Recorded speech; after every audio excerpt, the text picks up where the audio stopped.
Salut et bienvenue dans ce tutoriel où aujourd'hui je vous propose de découvrir comment vous créez un petit routeur en PHP. Alors le principe d'un routeur en PHP est assez simple, c'est de délocaliser toute la partie traitement des URL côté PHP. Donc ce que l'on a envie de faire, c'est d'avoir des URL qui sont propres. Donc par exemple, lorsque je souhaite consulter une page article, on peut imaginer qu'on a des URL de ce type-là. Ce que l'on fait pour améliorer ces URL-là, c'est qu'on va utiliser des htaccess ou le module de réécriture de Nginx pour obtenir ce type d'URL. Le problème, c'est que ça nous oblige à travailler sur ce fameux fichier htaccess et que ça rend les modifications assez difficiles. Donc ce que l'on va faire, c'est qu'on va tout déléguer côté PHP. C'est-à-dire que PHP, lui, recevra cette URL-là et c'est lui qui va se charger de la parser pour savoir ce qu'il doit exécuter. Donc derrière, il va chercher les codes, les paramètres et tout ça et tout ça.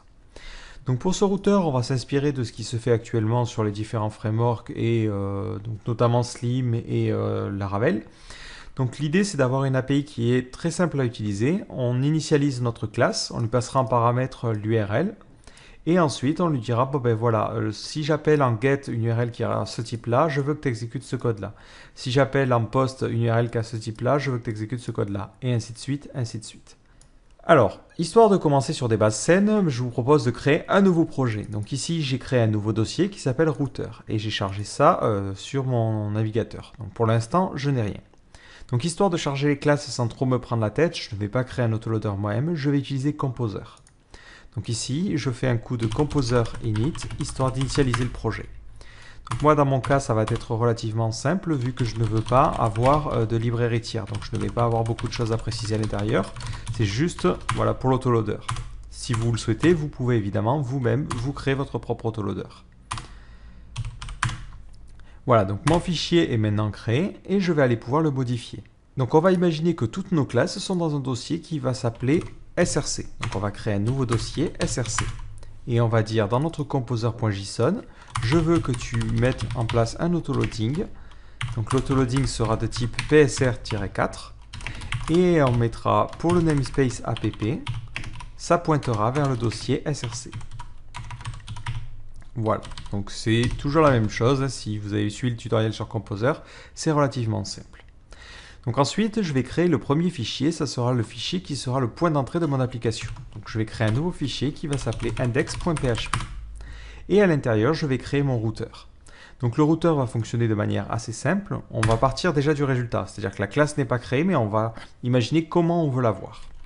On aura quelque chose qui va ressembler à ça. D'abord, on va charger l'autoloader en faisant un require de vendor/autoload.php.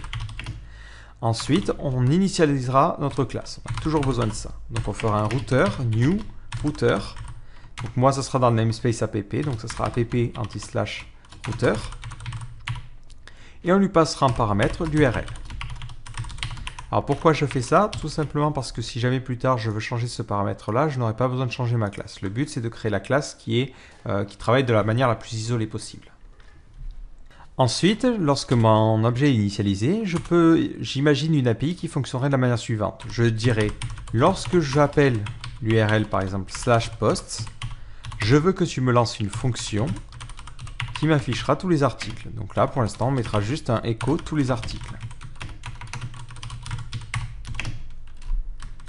Hop. Après, j'imagine une URL qui aurait un paramètre. Alors, dans le cas d'un paramètre, on mettra 2 points, le nom du paramètre que l'on souhaite. Automatiquement, ça enverra ce paramètre à la fonction anonyme que j'ai ici. Et ensuite, dans la fonction, on mettra afficher l'article. Alors, hop là, j'ai mis des simples guillemets, l'article. Et je lui passerai un paramètre, l'ID.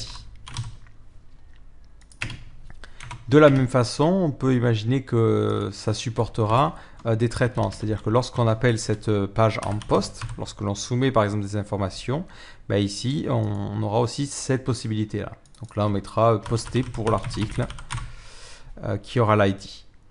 Et de la même façon, on pourra avoir d'autres entêtes comme delete ou autre. Voilà le principe de base pour le moment. Donc maintenant, forcément, si j'essaie de réactualiser ma page, il va me dire qu'il a un petit problème. Alors la première chose, c'est qu'il ne trouve pas l'autoloader. C'est normal, il faut demander à Composer de l'initialiser. Donc là, je fais un coup de Composer, dump-autoload. Et automatiquement, ça va recharger l'autoloader. Si maintenant je réactualise, vous voyez que je n'ai plus que le problème concernant les routes. Mon autre problème, c'est que si jamais j'essaie d'appeler une URL, par exemple /post, et que je mets /post en haut, forcément, qu'est-ce qui va se passer? Je vais tomber sur une not found, parce qu'il ne trouve pas le dossier qui correspond au niveau de mon système. Donc ici, moi, je suis sur Apache, donc je vais mettre en place un petit htaccess. Ça sera le seul htaccess que l'on aura besoin de mettre en place. Vous allez le voir qui va être très très généraliste. Donc je vais ici créer un nouveau fichier que j'appelle .htaccess. Et à l'intérieur, je dis que j'ai besoin du système de réécriture d'URL. Donc Rewrite Engine, je le passe à on. Et je vais lui dire de tout réécrire en mettant une règle de réécriture. Donc au niveau de l'expression régulière, je mets n'importe quoi, peu importe ce que tu trouves. Je veux que tu rediriges vers index.php, point d'interrogation URL égale. Et au niveau de cette URL là, tu prendras ce que tu as en paramètre ici. Donc ici, on mettra $1. Ensuite, au niveau des drapeaux, on mettra un drapeau QSA. Donc ce drapeau nous permettra notamment de transphaser les variables qui seraient passées en get. Et $L pour dire c'est le dernier URL que l'on rencontre. De la même façon, on va dire de ne pas faire cette réécriture d'URL si les fichiers existent déjà. C'est-à-dire que si le fichier est joignable, on ne va pas aller plus loin. Donc là, on va rajouter une condition avant. Et on va mettre que si jamais le fichier qui est demandé, request file name, pour que cette règle soit utilisée, il faut que le request file name n'existe pas. Voilà. Donc ça, c'est une règle d'écriture basique que l'on retrouve vraiment partout sur tous les frameworks. Donc globalement, ça redirige tout. Maintenant, lorsque j'essaie d'accéder à /post, vous voyez que je retombe sur mon URL. Si au niveau de mon code PHP, avant mon initialisation, je mets un die et que j'affiche $_get URL, automatiquement, je vais tomber sur mon petit bout d'URL, c'est-à-dire post. Voilà. Si jamais vous êtes sur Nginx, ce qu'il vous faudra faire, c'est mettre en place ces règles directement au niveau de la variable serveur. Tout simplement parce qu'on n'a pas la possibilité d'utiliser htaccess. Donc là, hop, si je copie ce code-là, vous pouvez utiliser un convertisseur et ça marche aussi bien. Voilà ce qu'il faudra mettre au niveau de votre configuration Nginx. Donc maintenant que l'on a ça, on a besoin de créer notre classe pour qu'elle fonctionne. Donc on va créer une nouvelle classe, on va la mettre dans le dossier src et on va l'appeler router. Donc on est parti, je crée un nouveau dossier, une nouvelle classe que je vais appeler router et qui se situera dans le namespace app. Donc cette classe router, elle va avoir d'abord un constructeur. Comme je l'ai dit, au niveau de son constructeur, elle prendra en paramètre l'URL. Donc on est parti, public, function, __construct, et je prends en paramètre l'URL. Et ce que je vais faire, c'est que je vais initialiser ce champ. C'est-à-dire que l'URL, automatiquement, passera dans les variables d'instance. Ensuite, j'ai besoin d'une première méthode qui est la méthode get, qui permettra de détecter les URL en get. Donc là, je suis parti, je crée une nouvelle méthode publique qui va s'appeler get, qui prendra donc deux paramètres. Le premier, c'est le chemin, paf, et un second paramètre, c'est un callable, c'est-à-dire que l'on aura en fait une petite closure qui est appelable. Donc callable en anglais. Ce que je vais avoir besoin de faire, c'est de sauvegarder les différentes routes qui sont chargées dans mon application au sein de mon routeur. Donc je vais créer une nouvelle variable privée que je vais appeler routes, qui contiendra l'ensemble des routes de mon application. Et par défaut, ça sera un tableau. Donc ici, j'utilise la version courte des tableaux. Si vous n'avez pas la bonne version de PHP, il faudra mettre array comme ceci. Alors au niveau de mon get, je vais avoir besoin de stocker les différentes informations. Alors pour éviter de mélanger un petit peu toute la logique, on va créer un nouvel objet qui nous permettra de travailler beaucoup plus simplement. Et cet objet, ça sera un objet qui permettra de représenter une route. Donc je vais aller créer un nouveau fichier qui sera donc une nouvelle classe que je vais tout simplement appeler route, qui sera elle aussi dans le namespace app. Au niveau de sa construction, on va lui passer les mêmes paramètres que lorsque l'on appelle un get. Donc on aura d'un côté le path et en second paramètre un callable. Donc au niveau de son constructeur, on va faire la même chose. Public, function, __construct, qui prendra en paramètre le path et le callable. Et automatiquement, hop, je vais initialiser ces deux champs-là. Donc maintenant au niveau de mon routeur, lorsque je lui passe en paramètre le chemin et la fonction, je peux en profiter pour initialiser une instance de route. Donc là, on fera un $route égale new route. Alors, je n'ai pas besoin de préciser le namespace ici parce que je suis déjà dans le namespace app. Je lui passe en paramètre le chemin et en second paramètre la fonction que je souhaite appeler. Cette route, une fois créée, je vais la stocker dans la liste de mes routes. Donc je vais faire un this routes et hop, je pousse dans le tableau ma nouvelle route. Voilà. Alors, histoire de séparer un petit peu les routes, ce que l'on va faire, c'est qu'on va créer un tableau qui sera indexé par la méthode. Donc là, on va dire, bon ben là, c'est une route en get, plutôt que de directement avoir un gros tableau. Pourquoi on va faire ça? Tout simplement parce que si jamais on appelle une URL en post, par exemple, ben dans ce cas-là, on mettra dans le tableau post. Ce qui permettra, lorsque l'on testera de récupérer l'URL, de ne pas lancer une expression régulière sur des dizaines d'URL. Si jamais on a une méthode get qui est utilisée, on sait qu'on ne fera un match que sur la partie get. Donc ça permet de réduire un petit peu l'impact en termes de performance. Donc c'est pour ça que je choisis ici de séparer les routes dans différents groupes. Donc une fois que l'on a tout ça, on va avoir besoin d'une dernière fonction qui permettra de dire, bon ben, il faut que tu matches et que tu vérifies si l'URL qui a été tapée en paramètre correspond à une des URL. Donc cette fonction, on va l'appeler, alors je ne suis pas vraiment inspiré, on va tout simplement l'appeler route. On va tout simplement l'appeler run. Donc là, cette fonction, j'ai besoin d'aller la créer. Donc au niveau de mon routeur, je vais créer une fonction publique qui va s'appeler run, qui ne prendra rien en paramètre. Et pour l'instant, la seule chose que je vais faire, c'est que je vais faire je vais plutôt faire un printer. Je vais mettre un pré tout autour.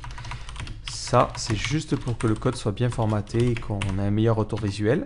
Et je vais mettre un printer des routes, histoire que l'on voit si toutes les routes sont bien enregistrées. Si j'actualise la page, vous voyez qu'au niveau de la partie get, j'ai une instance de route avec ces deux paramètres-là, et une autre instance pour cette partie-là.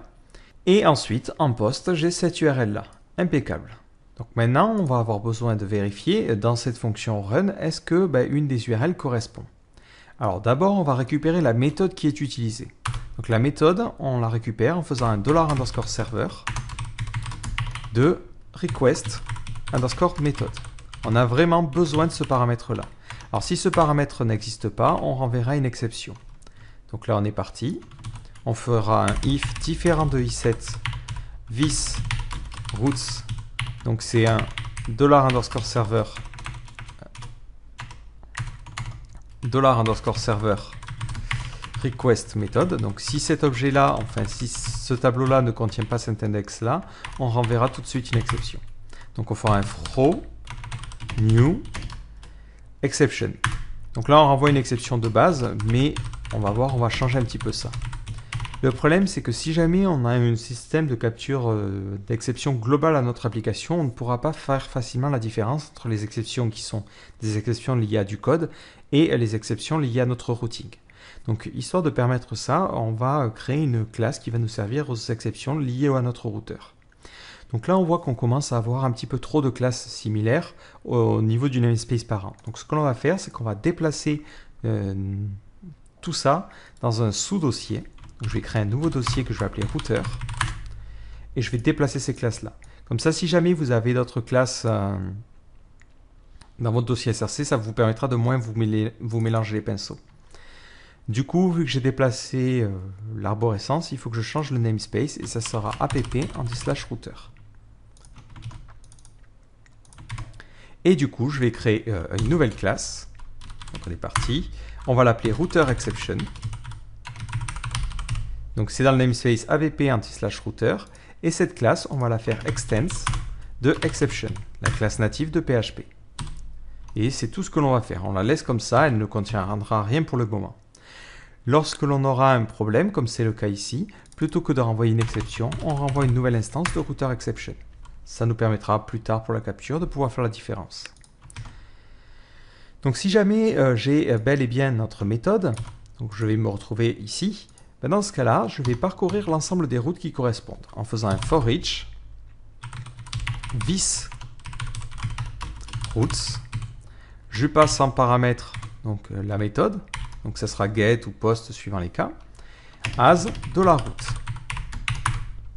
Et pour chaque route, je vais vérifier est-ce que cette route correspond à l'URL qui est actuellement tapée. Donc cette partie traitement, cette partie vérification, on ne va pas la faire ici. On la fera dans la classe route. Donc là, on mettra un if $route. Donc est-ce que notre route match l'URL que j'ai passée. Donc l'URL, je n'ai pas accès là, elle est directement dans les variables d'instance. Donc this URL.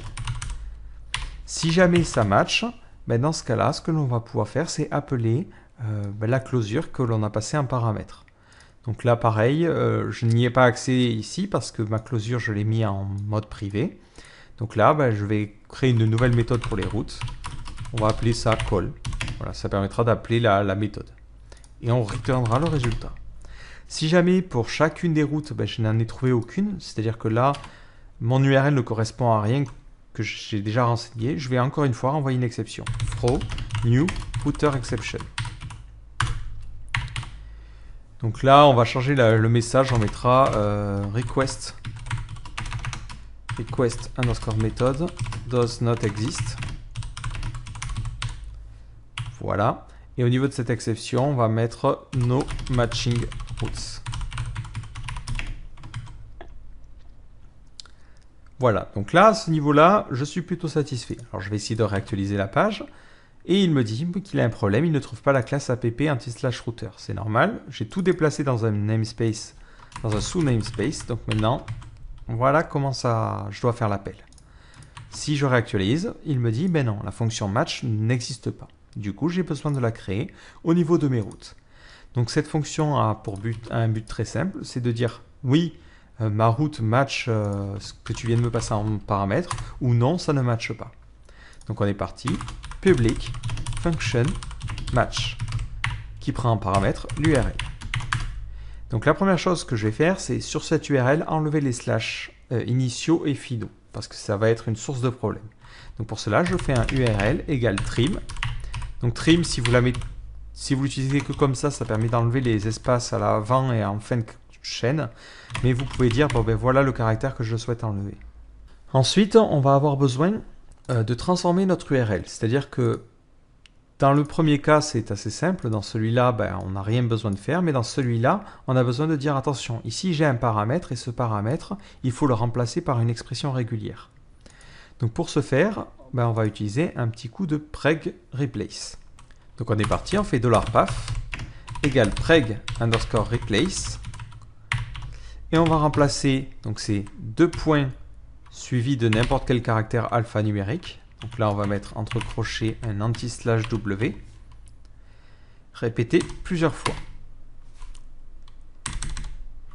Et ça, on le remplace par une petite expression régulière. Donc on mettra entre parenthèses, on veut n'importe quoi qui ne soit pas un slash en fait. Donc là, on est parti, hop, n'importe quoi qui ne soit pas un slash. Et ça, répété plusieurs fois. Et on remplace ça à quel endroit? On remplace ça dans le path que l'on avait passé en paramètre. Donc ici, ça sera $this path. Alors là, on s'y perd un petit peu. Donc tout de suite, avant même d'aller plus loin, on va faire un coup de var dump et on va débugger cette variable-là pour voir un petit peu de quoi il s'agit. Si j'actualise, je vois que maintenant, j'ai /post en premier. Et pour le second paramètre, enfin pour la seconde route, j'ai /post et il a remplacé, vous le voyez ici, le 2.id par l'expression régulière. Donc maintenant que j'ai cette expression régulière, il me suffit de regarder, bon, ben, est-ce que l'URL que j'ai passé en paramètre correspond à cette expression régulière? D'ailleurs, attention, sur cette expression, de la même manière, il faut que j'enlève les slash initiaux et finaux. Donc là, je vais le faire directement au niveau de la partie construction. Je vais mettre un trim. Et je vais enlever les slash. Si je réactualise, hop, vous voyez que j'ai ça. Donc là, si je fais post/27 par exemple, ça devrait correspondre à ça. Donc pour vérifier la correspondance, on utilisera un coup de preg match. Donc on est parti. On fait un if preg underscore match. On lui passe en premier paramètre l'expression régulière. Donc là, attention, on a juste le petit bout comme ça. Nous, ce qu'on a besoin, c'est de vraiment transformer ça en expression régulière. Donc, on va créer une nouvelle variable qu'on va appeler regex. Et on va dire qu'on veut vraiment vérifier l'URL du début à la fin. Donc, on va mettre l'accent circonflexe et le $. Donc, $ pour la fin et accent circonflexe pour le début. Et au milieu, on va y mettre notre chemin. Paf. Voilà, comme ça, on a une expression régulière qui vérifiera toute la chaîne. Et on va en profiter pour aussi mettre un petit drapeau i. Alors le drapeau i permet de vérifier que les choses matchent de manière en vérifiant en plus les majuscules et les minuscules. Donc on fera vraiment quelque chose qui est case sensitive. Donc si jamais il y a une majuscule, ça a vraiment son importance. Du coup, en premier paramètre, je passe cette expression régulière. En second paramètre, la chose que je dois matcher, donc ici moi c'est l'URL. Et en troisième paramètre, ça sera la variable dans laquelle on va sauvegarder les différents matchs que l'on aura. Donc c'est ce qui va correspondre à ces expressions régulières ici. Ce que l'on va faire, c'est que si jamais ça ne correspond pas, donc on va mettre un différent 2. Dans ce cas-là, tout de suite, on fait un return false. Ce n'est pas la peine d'aller plus loin, notre URL ne correspond pas. Sinon, ça veut dire qu'elle correspond. Et dans ce cas-là, on va faire un var dump de matches pour voir les différentes correspondances que l'on obtient. Si j'actualise la page, alors c'est bizarre, ce que l'on va faire, c'est qu'on va se mettre un petit coup de var dump et on va regarder les différents regex pour trouver celui qui le fait planter. Si j'actualise, alors j'ai le premier regex qui me semble plutôt correct et le second est problématique. En fait, j'ai mis un anti-slash alors que c'est un slash ici. Tous les caractères sauf des slash. Évidemment, ce n'était pas un anti-slash. Donc je vais retirer maintenant ce petit var dump. Et si je réactualise la page, je vois que j'ai bien un match. Lorsque on accède à l'URL post/27, il détecte bien mon URL et vous voyez qu'il extrait ce petit morceau-là. Alors lorsque l'on récupère les matchs, toujours en premier index, en index 0, on a la totalité de l'URL. Donc ça, c'est quelque chose que l'on ne souhaite pas récupérer. Donc ce que je vais faire, c'est que je vais faire un coup de array _ shift de matches. Donc la fonction array shift dégage en fait le premier élément d'un tableau. Et là, je me retrouve seulement avec cet élément-là. Du coup, maintenant ce que je peux faire, c'est sauvegarder dans une variable. Donc là, on va la déclarer en privé, encore une fois. Donc on va l'appeler matches. On va mettre dans cette variable-là les différentes correspondances en faisant this matches égale matches. Et on fera un return true pour dire à notre classe router qui les utilise, bon ben voilà, cette URL là correspond. Du coup, au niveau de mon routeur, dès que ça va correspondre, automatiquement il appellera la fonction call. Donc cette fonction, on va la créer tout de suite. Public function call. Cette fonction, elle est très très simple. On fera un return de call _ user _ func _ array. Donc on va appeler ce que l'on a de callable ici. Donc c'est notre petite closure que l'on a créée dans le index.php. C'est ce petit bout de code là. On va l'appeler. Donc ici on le récupère en faisant this callable. Et on lui passera en paramètre l'ensemble des correspondances du tableau. Donc tous les matchs. Ici on lui enverra this matches. Voilà, c'est tout ce que j'ai à faire pour le moment. Si j'actualise la page, je vois bien qu'on me dit afficher l'article 27. Si j'accède à /post, automatiquement j'ai tous les articles. Si je mets un slash à la fin, j'ai toujours tous les articles. De la même façon, si je mets une URL pour la racine, parce que je ne l'ai pas fait ici, je fais un router de get /post, de slash tout simplement. Ça appellera une fonction qui prendra rien en paramètre et qui fera echo homepage. Voilà. Automatiquement, hop, si j'accède à la page racine, j'accède bien en homepage. D'ailleurs, j'ai mis 2 fois page. Ouais, je sais pas ce qu'il m'a pris. Homepage. Voilà comment ça va fonctionner. Voilà. On va tester une dernière petite chose, c'est lorsque je poste un article. Donc je vais prendre cette fonction-là et l'agrandir un petit peu. Donc à l'intérieur, on va tout simplement créer un petit formulaire qui permettra de poster des informations. Donc je crée un formulaire. Donc évidemment, là, le mieux serait de faire appel à notre fichier. Hein, mais là, l'idée, c'est juste de vous présenter la partie routeur, pas forcément toute la partie contrôleur ou autre. Donc ici, je vais appeler au niveau de l'action la page courante. Donc je ne mets rien. La méthode, ça sera appelé en post. Donc on va mettre post. On va créer un champ de type texte. Donc un input de type texte. On lui mettra le nom name. Voilà, très original. Et on créera un bouton de type submit qui permettra d'envoyer les informations. Envoyer.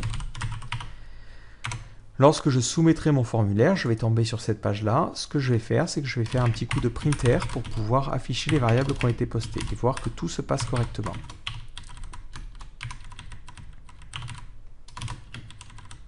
Donc là, on va faire un printer de $_post. Ça me paraît plutôt correct. Hein. Donc on va faire un petit test. Donc là, je fais un coup de post /27. Je vois que j'ai mon formulaire, je mets n'importe quoi, je clique sur envoyer et ça passe bien dans la partie traitement. J'ai posté pour l'article 27 et j'ai mon petit coup de printer avec la variable ici. Donc au passage, vous vous dites, ah, c'est bizarre, pourquoi tu as le printer ici, tu ne devrais pas plutôt l'avoir là-bas. C'est tout simplement parce que la fonction printer, par défaut, elle ne retourne pas. Donc là, il faut dire, oui, non, je ne veux pas que tu affiches, mais je veux que tu retournes plutôt. Et si je fais ça, et que je resoumets les informations, là, j'ai bien le tableau qui est affiché. Alors, un petit problème que j'ai, c'est que si jamais je veux des URL un petit peu plus complexes, on va imaginer un nouveau format qui sera, par exemple, le slug suivi de l'ID. Quelque chose de très très classique que l'on retrouve sur la plupart des blogs. Et là, je vais afficher les deux variables. Donc, on va mettre article avec le slug et l'ID. Donc du coup, il faut que je passe ces deux variables ici. Donc ça sera d'abord slug et ID. Alors, les variables doivent être dans le même ordre que les paramètres. C'est comme ça que sont gérés les matchs. Du coup, on n'a pas le choix à ce niveau-là. Maintenant, je vais essayer de charger cette page-là. Donc l'URL type, ça sera salut-les-gens suivi du chiffre 48. Si j'actualise, je vois que ça fonctionne correctement. En revanche, si je m'amuse à inverser les paramètres, c'est-à-dire que je vais d'abord l'ID et ensuite le slug, et que j'inverse du coup ces deux paramètres-là, et qu'en plus ici j'inverse les paramètres, c'est-à-dire que l'ID sera maintenant au début, donc ça sera 48-salut les gens, je vois que ça merde complètement. Pourquoi? Parce qu'il trouve, au niveau du slug toute la partie 48 salut les. Et la dernière partie de l'URL, c'est Jean. Donc, c'est pas du tout ce que je veux faire. Donc, ce que j'aimerais bien mettre en place, c'est une sorte de contrainte. Pouvoir lui dire, sur certains paramètres, je veux un certain type d'expression régulière. Donc, pour faire ça, ce que j'ai envie de faire, alors hop, on va passer à la ligne, c'est de rajouter un petit coup de with. En faisant un with, par exemple, l'ID, ça sera compris entre 0 et 9, répété plusieurs fois. Alors, c'est pas comme ça que ça s'écrira. Ça s'écrira comme ça. 0-9, répété plusieurs fois. De la même façon, je veux aussi, donc je rajouterai un with, que le slug, ça soit toujours entre guillemets, des caractères alphanumériques, ou des tirets, ou des lettres, et ça répété plusieurs fois. Voilà, de la même façon. Comme ça, ça me permettra de mettre en place des contraintes. Du coup, l'ID, il se dira, là, je ne peux choper que ce qui est des lettres. Et il s'arrêtera à 48. Il n'ira pas aller chercher jusqu'à saluler. Donc, si j'actualise, forcément, je tombe sur une petite erreur. Il me dit qu'il n'arrive pas à trouver cette méthode with. Donc, lorsque l'on appellera la méthode get, ce que je vais faire, c'est que je vais retourner une instance de la route que j'ai initialisée. Donc, ici et ici, je ferai un return de route. Du coup, lorsque je ferai un with, je ne ferai pas appel au routeur, mais je ferai appel en fait à la classe route. Donc là, je vais créer cette fonction with. Donc on est parti. Public function with, qui prendra donc en deux paramètres. Un premier, ça sera le nom de mon paramètre, et un second paramètre, ça sera l'expression régulière à vérifier, qu'on va appeler regexp, ou regex pour être raccord avec le reste. Ce que va faire ce with, tout simplement, c'est stocker les paramètres. Donc on va créer une nouvelle variable en haut. Donc on crée une nouvelle variable privée qu'on va appeler params. Et cette variable-là, par défaut, ça sera un tableau. De la même manière, les matchs, par défaut, ça sera un tableau vide. Donc ensuite, je vais stocker dans les paramètres en faisant un visparams. Donc je vais stocker en clé le nom de mon paramètre et en valeur l'expression régulière. Alors cette expression régulière, je vais devoir faire un petit traitement dessus, on reviendra dessus juste après, vous allez voir que ça va provoquer un petit bug. Et lorsque j'ai fini, je vais retourner vis. Ça me permet de faire ce que l'on appelle du fluent, c'est-à-dire d'enchaîner les arguments et les méthodes, comme je l'ai fait ici. Voilà pourquoi je retourne un coup de vis. Comme ça, cette méthode-là retourne une instance de routeur sur laquelle je peux continuer à réexécuter des méthodes. Lorsque l'on fait un système de match, ce que l'on va faire, c'est qu'on va récupérer le paramètre et se dire, attends, est-ce que ce paramètre-là, il ne serait pas dans les paramètres que j'ai choisi de contraindre? Du coup, la fonction preg-replace est un petit peu trop facile, entre guillemets. On va avoir besoin d'une méthode un petit peu plus poussée. Donc on va séparer ça dans une méthode séparée. Donc pour cela, on fera un coup de preg-replace _ callback. Donc cette fonction preg-replace callback permet, lorsque l'on a un match, c'est-à-dire lorsque l'on a une correspondance, plutôt que de directement remplacer par une chaîne de caractères, plutôt d'appeler une fonction. Donc là, on va appeler une fonction qui sera dans l'objet, qu'on va appeler param_match. Donc je crée une variable, enfin une fonction privée, que j'appelle param_match. Et cette variable prendra en paramètre la correspondance. Du coup, ici, plutôt que directement faire le remplacement, je vais sauvegarder ça temporairement, je lui passerai un paramètre, la méthode appelée. Donc la méthode, c'est dans l'objet courant, this, et elle s'appelle param_match. Et ici, je vais tout simplement mettre un vardump de $match, histoire de voir qu'est-ce que j'obtiens. Et ça, je continue à le commenter. Si maintenant je réactualise la page, vous voyez que pour le premier paramètre, il détecte qu'il a effectivement trouvé 2 points ID, et dans le match, c'est ça qui m'intéresse notamment, dans le premier paramètre, j'ai récupéré le nom de la clé. Du coup, au niveau de mes conditions, ici, je vais lui dire que si jamais j'ai dans mes paramètres un paramètre qui correspond à l'ID, donc c'était match 1. Il ne faut pas se gourer avec les parenthèses et les accolades, c'est un vrai enfer. Donc c'est-à-dire, dans mon cas ici, ID. Est-ce que j'ai dans mes paramètres une condition pour l'ID? Si je l'ai, je vais retourner une expression. Donc ça sera notre expression régulière, c'est-à-dire this params $match 1. Si je la mets comme ça, cette expression régulière, ça ne va pas aller parce que si vous vous souvenez, lorsque j'avais remplacé par ça, j'avais mis des parenthèses autour, histoire qu'il les capture et qu'ensuite je le retrouve dans ce tableau de matches. Donc ici, je vais rajouter des parenthèses. Voilà. Si jamais ce n'est pas dans l'ensemble des paramètres, je vais tout simplement retourner la même chose que tout à l'heure. Voilà. Et ce que je vais faire, c'est que je vais faire un coup de vardump de matches, voir un petit peu les paramètres. D'ailleurs, on va plutôt le mettre ici. Lorsque je fais un call, je veux voir à tout prix les paramètres que je récupère. Si je réactualise, je vois bien que pour cette URL-là, j'ai maintenant seulement 48 en premier et ensuite salut les gens, ce qui permet de corriger le problème que j'avais. Alors, je vous ai dit, attention lorsque l'on fait ce petit truc-là, parce que si jamais au niveau de mon routeur, au niveau de ma partie index plutôt, lorsque je crée une expression, si mon expression est un petit peu complexe, je vais être tenté de faire quelque chose qui ressemble à ça. Si je fais ça, automatiquement dans les matchs, je vais récupérer n'importe quoi. Et ça, c'est évidemment quelque chose que je ne veux pas faire. Du coup, pour éviter ce type de problème-là, même si je le mets comme ceci, vous allez voir, c'est encore plus flagrant, ça rajoute en fait un match supplémentaire. Parce que j'ai deux séries de parenthèses.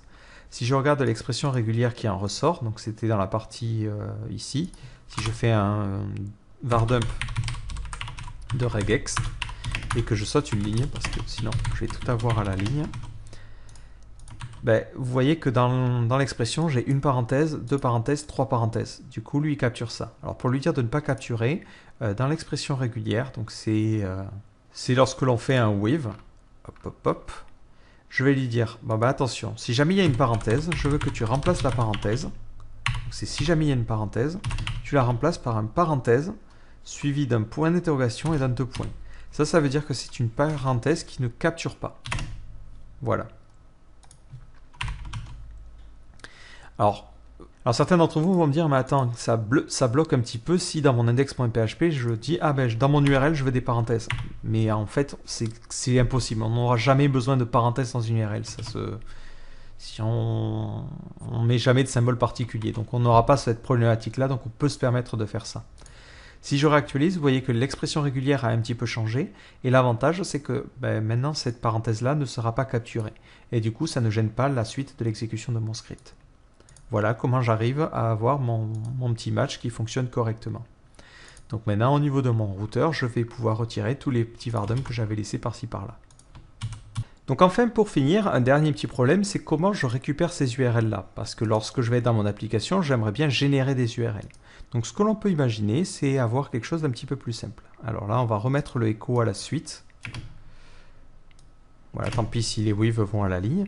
C'est de se dire, en troisième paramètre ici, je vais préciser un nom pour mon URL. Donc là, on va l'appeler par exemple post.show. Vu que je rajoute ce paramètre-là, il faut que je le rajoute dans mon routeur. Donc ici, on va créer une nouvelle variable privée qui sera named routes et qui sera par défaut un tableau. qui sera indexé par le nom de la route et ensuite la route en question. Donc au niveau de mon routeur ici, c'est dans la partie get et dans la partie post, je vais rajouter un paramètre qui sera donc le nom. Et je vais ensuite devoir stocker cette route-là. Donc vous voyez que je commence à me répéter, ça ce n'est pas bon. Donc on va créer une nouvelle fonction, private function, qu'on va appeler add. Cette fonction prendra en paramètre le chemin, en second paramètre le collable, en troisième paramètre le nom, et en dernier paramètre la méthode. Et après ça fera exactement la même chose qu'ici, Ça prendra ici un paramètre non pas directement post ou get, mais la méthode qui serait passée ici. Et du coup, ça me permet de déléguer le code que j'ai dans ces deux méthodes-là, pour le simplifier. Donc là, hop, on va faire comme ça.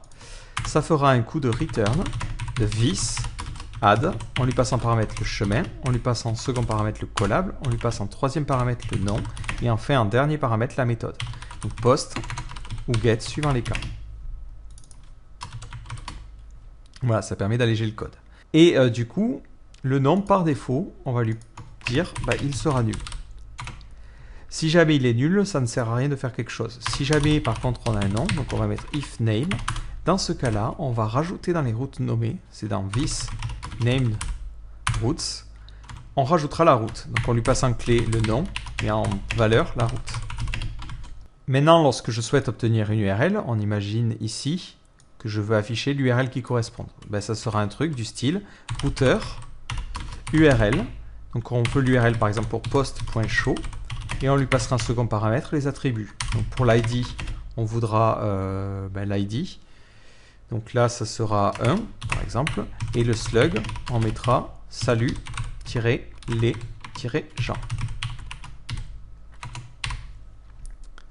Voilà, c'est un petit exemple. Alors forcément ici, ça souligne tout en rouge parce que la variable router n'existe pas. Elle est à l'extérieur, donc ici, j'ai besoin d'utiliser un coup de use. Voilà. Si j'actualise la page, il va me dire je ne connais pas la méthode URL. Donc, je vais aller la créer. Donc je vais dans mon routeur, hop, je crée une nouvelle fonction publique qui va s'appeler URL, qui prend en paramètre le nom de la route et un second paramètre les options. Alors ces options par défaut, en tout cas ces paramètres, ce sera un tableau vide. Ce que l'on aura besoin de faire, c'est de vérifier est-ce que l'URL correspond. Donc est-ce que l'on l'a dans ce tableau des routes nommées. Donc on va dire if différent de i7. Dans ce cas-là, ça veut dire qu'on n'a effectivement aucune route qui correspond à ce nom-là. Dans ce cas-là, on fera une nouvelle exception où on dira no route match this name.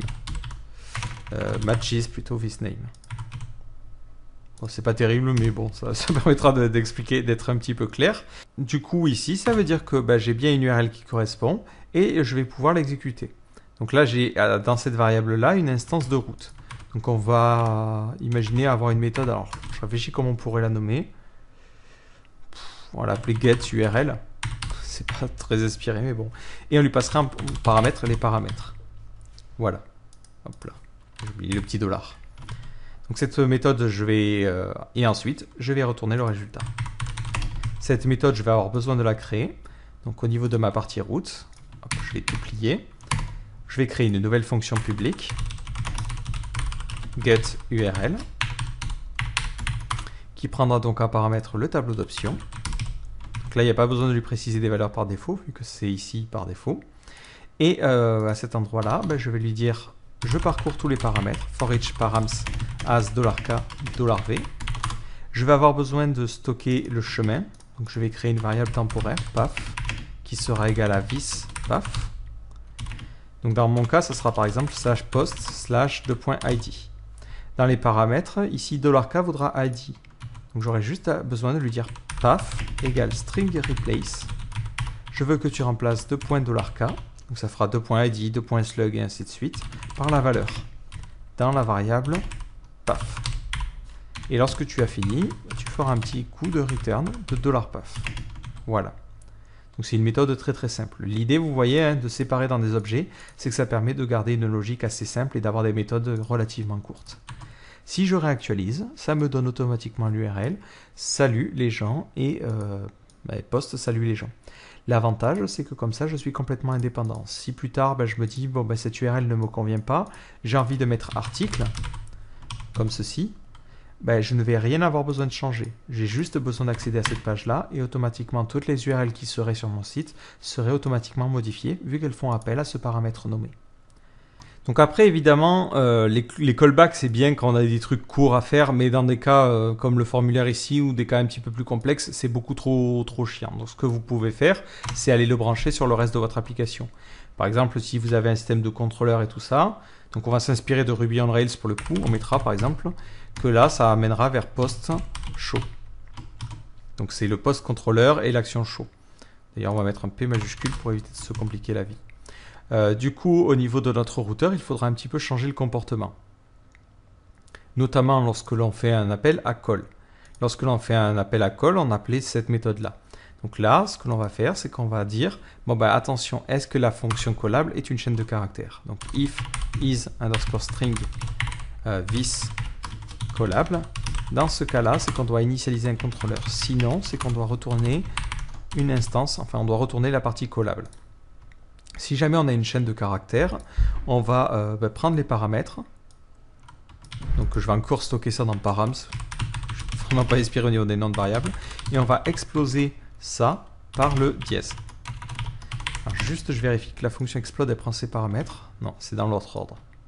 J'ai toujours du mal à savoir dans quel ordre sont les paramètres, et même avec des années de pratique. Voilà. Donc j'explose les paramètres. En premier paramètre, j'aurai le nom du contrôleur. Donc là, je pourrais directement l'initialiser. Donc on imagine que nos contrôleurs sont dans un namespace contrôleur. Donc on fera un $contrôleur égale app anti-slash contrôleur anti-slash anti-slash le nom de mon contrôleur. Donc ici ça sera params 0. Et on imagine qu'on a fait le nom contrôleur. Une fois que j'ai cette variable là, je peux l'initialiser en faisant contrôleur égale new $contrôleur et en appelant ensuite l'action, en faisant contrôleur, l'action ça sera params 1. Voilà, bon je suis pas sûr que ça fonctionne terrible. On va stocker dans une variable histoire de vraiment pas avoir de surprise. Donc ici ça sera params 2. Params 1 plutôt. Voilà. Et après, j'ai plus qu'à appeler l'action. Et je vais retourner le résultat. Donc je vais essayer d'accéder à cette page-là. Donc c'était la page post/27. Il me dit, je trouve pas la classe contrôleur. Donc c'est bon signe, c'est que j'accède bien à cette partie-là. Donc là, on va faire quelque chose de très rapide. Je vais créer un nouveau dossier contrôleur. Et je vais créer une nouvelle classe qui va être qui va s'appeler post-contrôleur, qui sera dans le namespace app anti-slash contrôleur. Et dans cette classe-là, je vais créer une fonction public function show. Et cette fonction prendra du coup en paramètre l'id et fera un coup de echo je suis l'article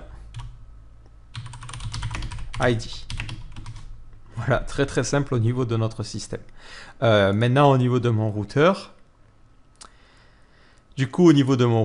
ça va presque fonctionner. Alors je tombe sur une petite erreur à cause de ça ici que j'ai laissé. Si j'actualise, ça fonctionne, sauf qu'il me dit, je trouve pas la variable action. Ouais, hop. Voilà, il n'y a pas besoin de mettre la parenthèse.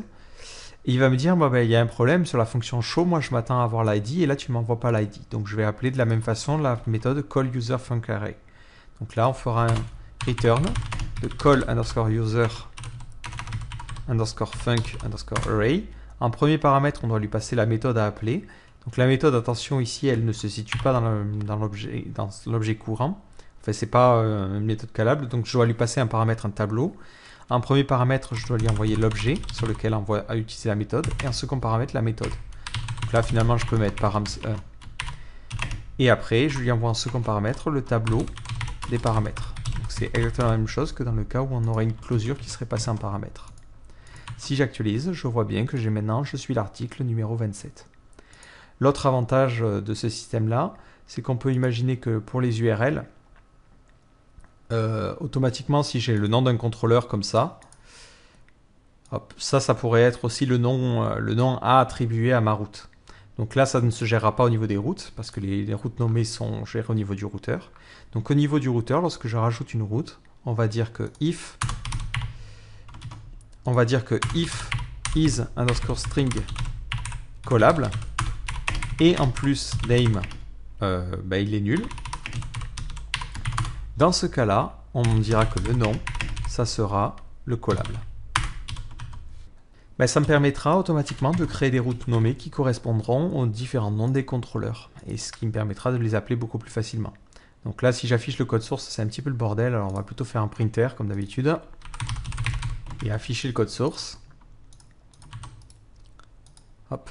Je vois bien que j'ai mon post.show, celle que j'avais manuellement mis en route nommée, mais si je descends, j'ai aussi une autre route nommée qui est post-show, qui est le nom de mon contrôleur, et qui contient ma route. Et vous voyez que c'est beaucoup plus simple.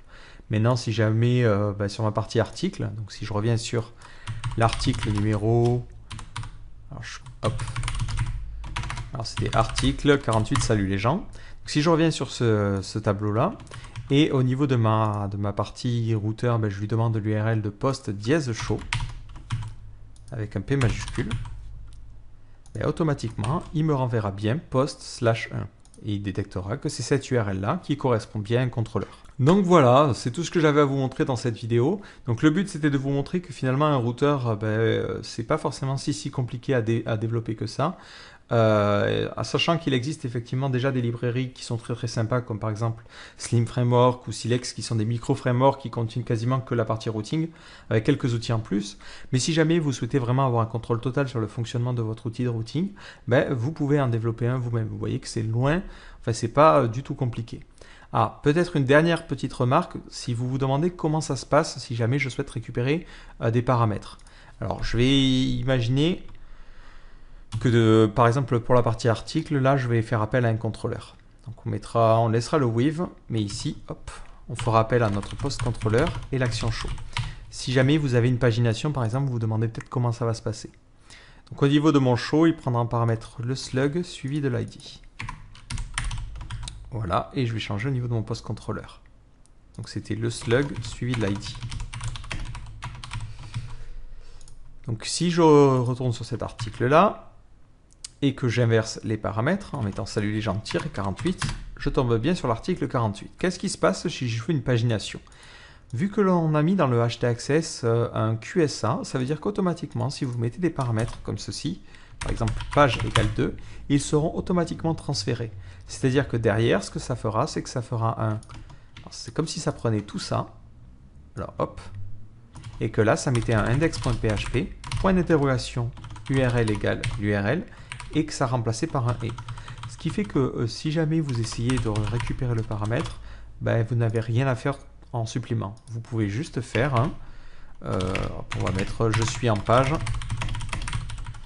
et là on mettra le numéro de la page, $get page, et automatiquement ça va fonctionner correctement. Vous n'avez pas du tout à vous prendre la tête à ce niveau-là. Après, si effectivement vous voulez des pages un petit peu plus formatées, vous pouvez toujours mettre un /2 par exemple. Et dans ce cas-là, il faudra modifier la route. Au niveau de votre index, il faudra dire j'ai une route supplémentaire. Alors, il faudra les mettre dans le bon ordre. C'est toujours les routes les plus précises en premier, vu que dès qu'il y a un match, ça arrête le reste. Et là, dire là, je veux en plus la pagination. Et pour la pagination, de la même façon, hop, je vais limiter à seulement des chiffres.